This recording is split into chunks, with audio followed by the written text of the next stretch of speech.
I never imagined my life would split so cleanly into before and after. But looking back now, the signs were there, quiet and deliberate. I was married into comfort, not passion. My husband was kind in a practiced way, attentive when it was convenient, distant when it mattered most. We lived together like partners managing a routine, not lovers sharing a pulse. I told myself that stability was enough, that wanting more was childish. That lie kept me calm for a long time. Then there was her. She entered my life as someone I was supposed to trust without question. She smiled easily, spoke softly, and listened in a way that made people feel seen. When she was around, conversations flowed better. Laughter lingered longer. I didn't feel threatened at first. I felt relieved. It was nice having someone else fill the silence my husband and I had stopped noticing. What I didn't understand then was that silence had been an invitation.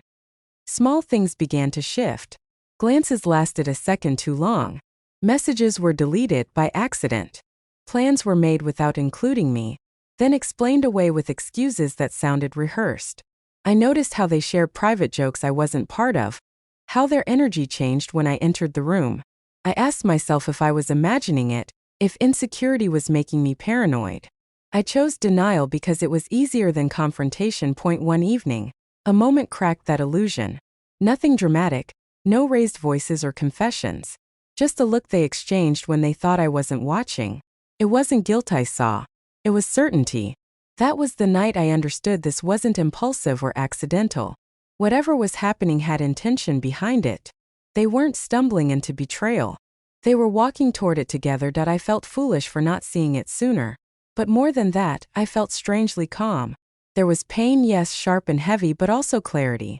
For the first time in years, I stopped blaming myself for the emptiness in my marriage.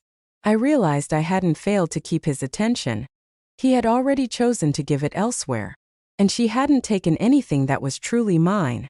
What they were planning only exposed what was already broken. I watched more carefully after that.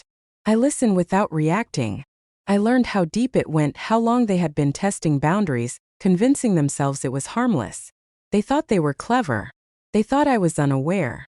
What they didn't know was that with every secret shared between them, something inside me was waking up.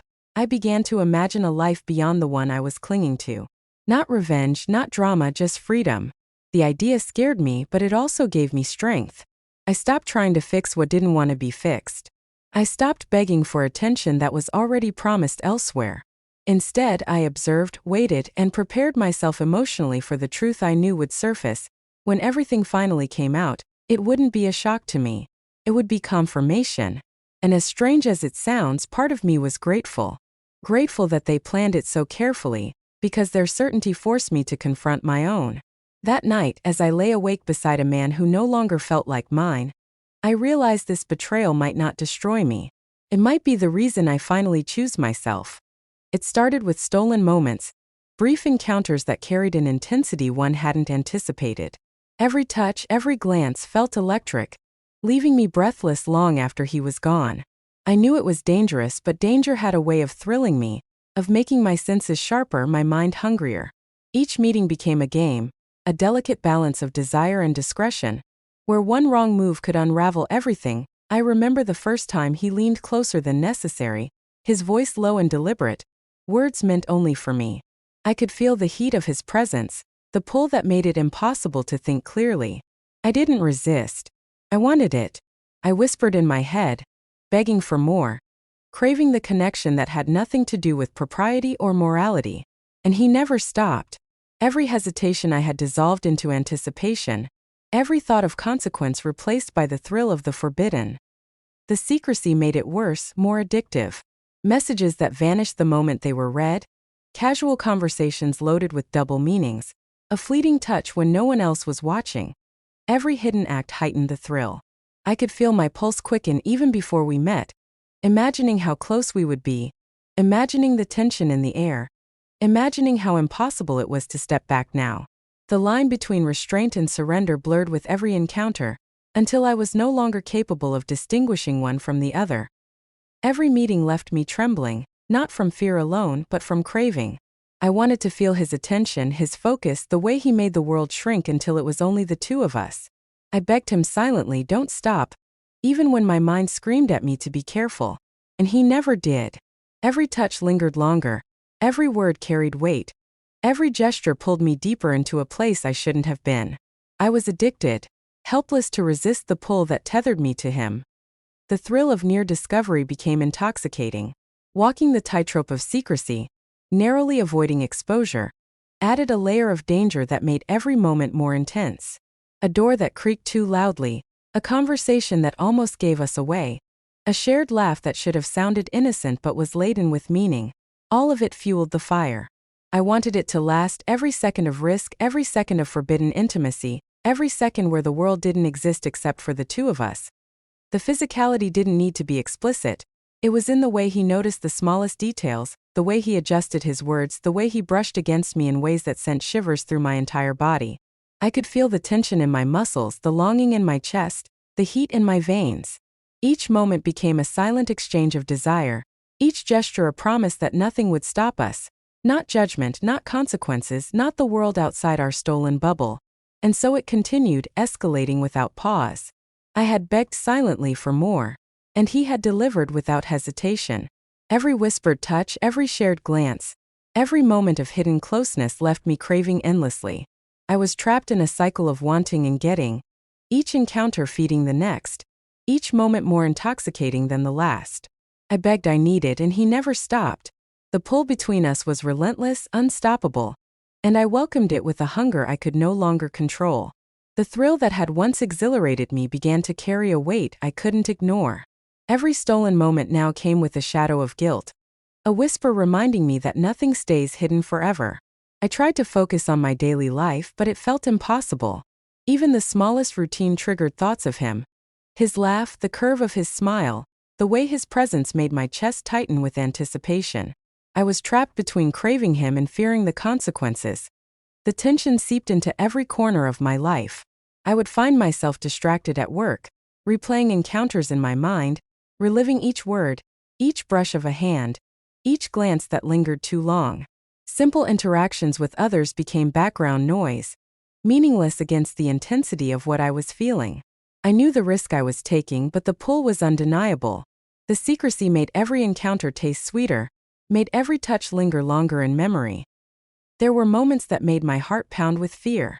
Close calls, unexpected knocks, almost overheard conversations, fleeting glimpses of suspicion in the eyes of those around me, made the stakes terrifyingly real. I would freeze, my mind racing, imagining what would happen if anyone discovered us. But even in those moments, I felt a surge of excitement, a dangerous thrill that told me I had already crossed the point of no return. And yet, he never faltered. His presence was unwavering, his attention deliberate and constant. When I felt fear or hesitation rising, he seemed to know exactly how to pull me back, how to keep the momentum going. The way he looked at me, the subtle gestures, the quiet assurance in his tone, it was addictive. I felt a helpless need to be near him, to surrender to him, to let every boundary fall away. I begged silently, over and over, for him not to stop, and he never did. The emotional pull became more than desire, it was obsession. I found myself thinking about him at every possible moment, imagining our next encounter, replaying our last, and counting down the hours until we could steal another moment. Sleep became restless, appetite fleeting, thoughts consumed entirely by the dangerous intimacy we had created. It was intoxicating and terrifying at the same time, a cocktail of fear, lust, and longing that left me dizzy with need. I knew the consequences were real. Relationships I valued could shatter, reputations could be ruined, and yet I couldn't step away. Each risk only made the moments with him sharper, more alive. Every near discovery, every whispered warning, every heartbeat that screamed with both fear and desire intensified what we had. I felt powerless to resist, and yet I wanted to be powerless. He had become my obsession, my addiction, my unrelenting desire. I begged, I pleaded without words, and he responded without hesitation. Every boundary I once had dissolved, every caution I tried to cling to slipped away. I was caught entirely in the storm of emotions, unable to leave, unwilling to stop. And in that chaos I realized something terrifying and thrilling.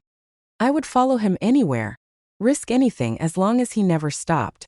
By now there was no turning back.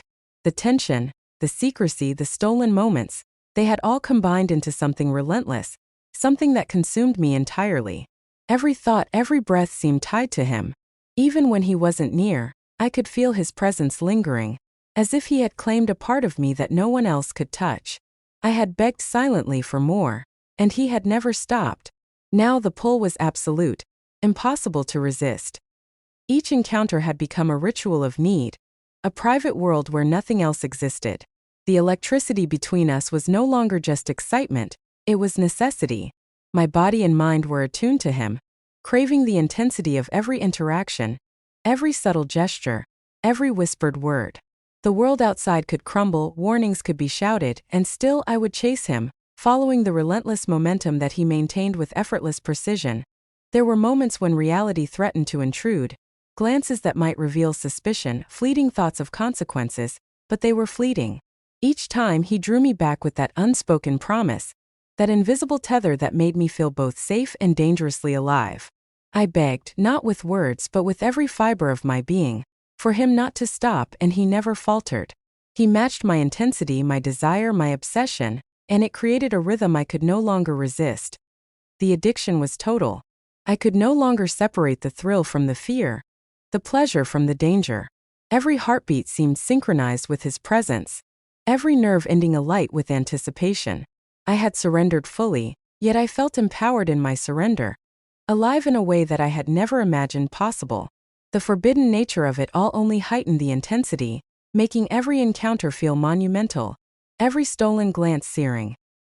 Even when alone, I relived every detail.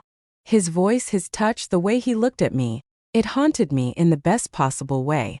My mind was a continuous loop of desire and anticipation. I had begged for continuation, for intensity, for the impossibility of stopping, and he had granted it.